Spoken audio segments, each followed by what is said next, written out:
Alamin naman po natin yung ilan po sa mga deboto, nagbahagi po kasi ng kanila pong rason sa likod ng matatag na debosyon sa Poong Jesus Nazareno ngayong traslasyon. Kaugnayan, kumuha pa tayo ng karagdagang mga detalye dyan sa pag-ulat ng Star FM Manila. Dinagsamuli ng libu-libo mga deboto ang pista ng Poong Jesus Nazareno. Bitbit ang kanilang mga panalangin, paghingi ng tawad at pasasalamat ngayong traslasyon 2026.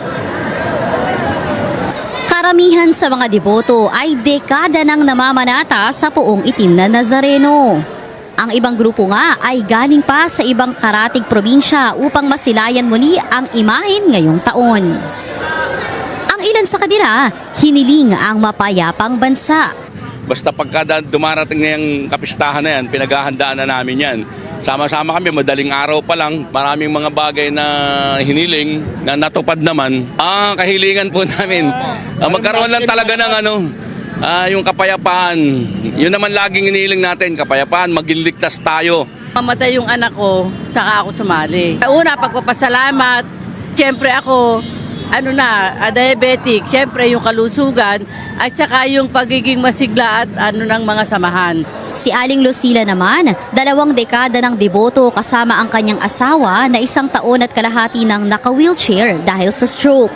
Ibinahagi naman ito ang kanyang hiling na makarecover na ang kanyang asawa. Oh ma'am, mga 20 years na ma'am. Humingi pa rin po kami ng awa at ng tulong kay Mahal Nazareno po. Yung gumaling po siya. Makarecover po. Gusto niya rin pong pumasano.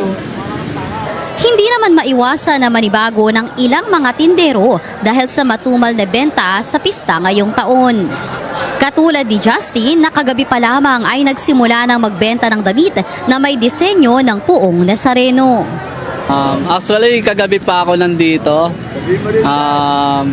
Yung benta natin ngayon ay maayos naman, pero hindi ganun kalakas kasi parang nangonti yung mga tao ngayon kaysa sa nakaraang taon. Dagsa po talaga Iba yung panahon ngayon sa kaysa sa mga nakaraang taon.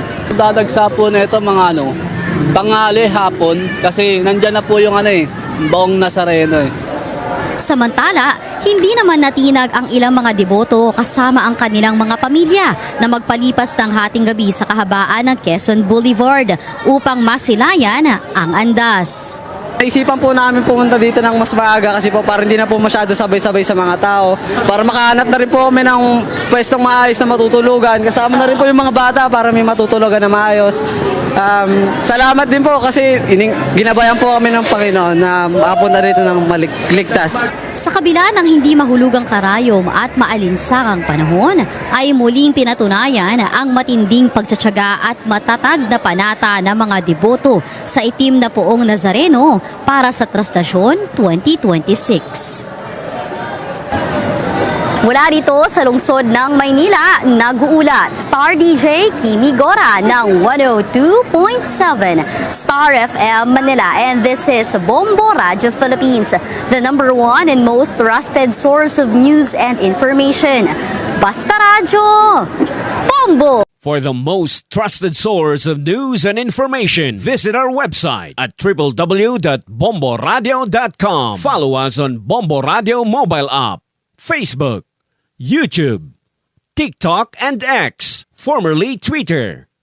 Like, share, and stay connected. Anytime, anywhere.